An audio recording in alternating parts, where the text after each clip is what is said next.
Dans nos moments les plus sombres, on n'a pas besoin de solutions, on n'a pas besoin de conseils, on n'a pas besoin d'analyse. On a simplement besoin d'un temps, d'un espace d'écoute, de présence aimante, chaleureuse, non jugeante.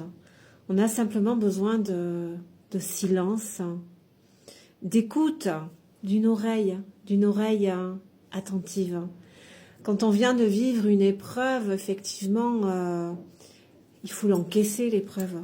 On peut être encore en sidération, on peut avoir du mal à poser des mots sur ce qu'on ressent.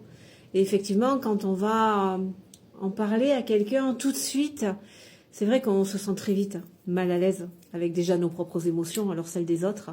Donc vite, il faut les balayer, là, vite. Non, mais change-toi les idées, fais ci, fais ça. Oh, mais il s'est passé ça, mais le message là derrière caché, c'est ça. Non, on n'est absolument pas en capacité d'entendre des choses comme ça. En plus, on se sent agressé, absolument pas reconnu, absolument pas entendu. Non, on a juste besoin de présence chaleureuse.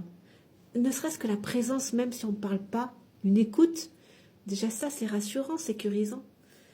Mettons-nous à la place d'un enfant, hein, quand il est dans son émotion, d'un coup là il a vécu quelque chose, il est dans l'émotion, il a simplement besoin d'un câlin, d'être accueilli, des mots d'amour réconfortant, et pas d'analyse de situation. Là, on a besoin de sortir notre science infuse, on est tellement en manque de soi que on a besoin de la reconnaissance de l'autre, donc on se sent toujours investi d'apporter des solutions. Non, juste écouter. Une oreille attentive. Essaye, pour comprendre ce dont a besoin l'autre, essaye de te mettre à sa place.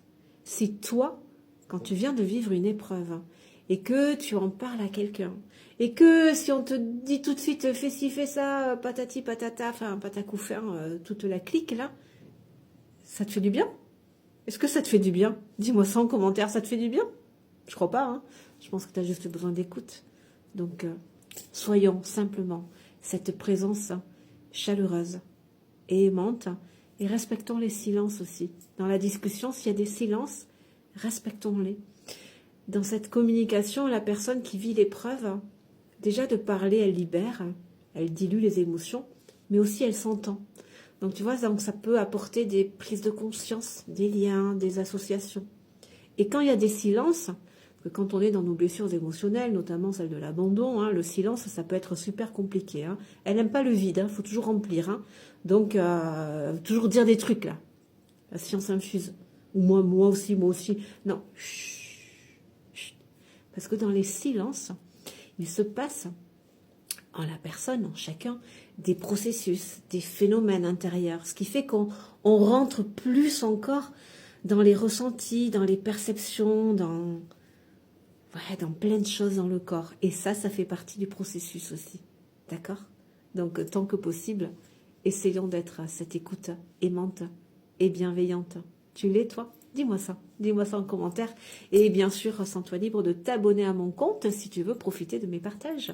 Bien à toi.